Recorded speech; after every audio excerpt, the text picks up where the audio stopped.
agantati Allah subhanahu wa ta'ala fasangun ta umbane ko tay yelli Allah subhanahu wa ta'ala ngana hinno agantu roga to gollu ngaro junubununga ona seri nanti bati kamane tadi abati ngani tongunga abati blangani garenga ga hiti Allah subhanahu wa ta'ala bati honnanga bade kabari garen Allah subhanahu wa ta'ala kalle kenyini tongunga asbati dina en lagarni maremu ona seri nanti muhammadun Allah subhanahu wa ta'ala akko be nyina da fare agara hikato kenni ne ma khore odangani ona wardo fare jille battenga ona lato kille su aga harabura aga dimo mo aga ne mo lato bakka do warto kilo fare battenga Allah subhanahu wa ta'ala tabana Qur'an non wala qad kana lakum fi rasulillahi uswatun hasanah liman kana yarju Allah wal yawmil akhir islaminu allati da fare nyangora ngani nyaaga mo ko sey ona nyaaga da battenga ko do kada ngani ku be ngara ci nan to kumane do Allah subhanahu wa ta'ala ke mawitu wana sere so anga maji nan tan Allah ke me kumane Allah ta wala do fare kalle battenga bal araba ñinan na ko nan ne ñari anta jonne men no nan ñana sur ñanda galen ko mare mu koron kanu Allah subhanahu wa ta'ala ya lahumma kaya kan to ali halango ko mo ko beba korona kanu Allah subhanahu wa ta'ala Allah subhanahu wa ta'ala ko nan Qur'an daraje no andi surat nisa aya hada ate hada maremu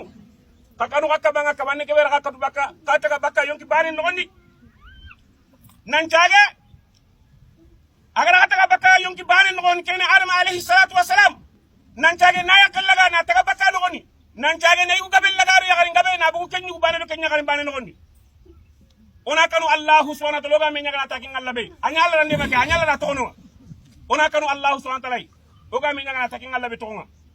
mar islaminu Allah subhanahu wa ta'ala ti ona sumbu ngaraga ona kanu sumbu kudien ga ona sumbu ngaraga nasoni yalla huma lengi o sunna dungo sumbu sanne ngo magaba o be ngara do khirnan do sunna dungo ni yalla huma lengi sumbu sanne ngo magaba mar islaminu nagatini o kan ci ko nan do sunna dungo ni kabare anno ko hokka ben taxan ni no ga supunu kudu do kanu ko yumi supu la ni kudu o ma kambe ko sagara wandi supunu ngara ni kudu koron takanu Allah subhanahu wa ta'ala ba koron kanu Allah subhanahu wa ta'ala ati golle su ga nyina Allah subhanahu wa ta'ala aw konti magani aw korosine angana surat nisa angani aya hana Allah subhanahu wa ta'ala to ngani kadu Qur'an to wandi kagu nyemmo kabili gali mana gan kagu katongo ni tengati Allah subhanahu wa ta'ala katongo ni tengati farenga katongo ni tengati kitabu kuya katongo ni tengati lagara kota rinya katongo ni tengati rakudo aholi ngenda ho ka chenjui Allah ta kani gyare kana digame ko digame sahaba ngano kon agalen ko kawani nan ona digame ko no digame be ani sahaba men tan ko soron tro lingu la wa kala ma ke na bar ken ma ngara njukundo kon ma ke na bari dunan na tam magal lo ken no ho magal lo ken no kon Allah subhanahu wa ta'ala kebe ko nan islami tuana ken ko soron dangan alingo abrawa ko soron dangan igay be kan kan kin kam nan kan kin kam be kan ko kin kam nan ko kin kam Allah kalle ka ko ni dangan adon na digame ko digame be sahaba ngano kon Allah tino gollu laga ni sorondi ina sage ino juru no karaga ini khafari serebe ngana Allah subhanahu wa ta'ala batu anda wardo faare nyamar kanne mbatenga sallallahu alaihi wa sallam Allah subhanahu wa ta'ala danka manyanda wale mutu wale ke benimi segan tan gondi yella Allah ngana ke nyodo ngani angana na suratul ahzab angani no nautu aya tanjige tanyira kata tanyira do bananinga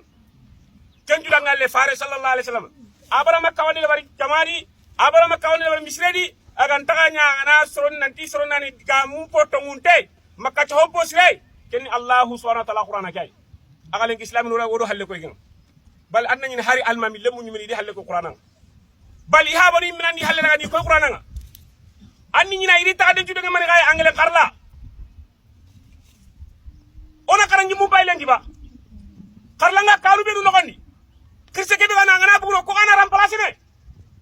anyi me makra anyi me branda ko annan kara nyi me la ndakara annati madrasa ko ndakara nyi men kara wallahi garnya na fi ko nyi madrasa ko me makra anyi man ndakara ko be kara man kana nga balle me kara ko nan tu nan ta am place ke ba ora war mani matte dunan nata o kara nyi mu ko horna me cek o kanu kuna kam molen o ku ganda no mo ha ban ko ni ganda o sa ikar halle ko hani place mu ana min nay ona si bonati madrasa ngarle mu katan to nynya ina kunne baka kunne la wakalla hasibu nafsaka anyi minandu konde magan hina nan ba mar islam ko kon Allah subhanahu wa ta'ala me to nyangu ngara ona gara ku tengara na saxu me kam may ati onat nanti kande hon kasi hosire fare sallallahu alaihi wasallam kande ki lenyani hiru jobre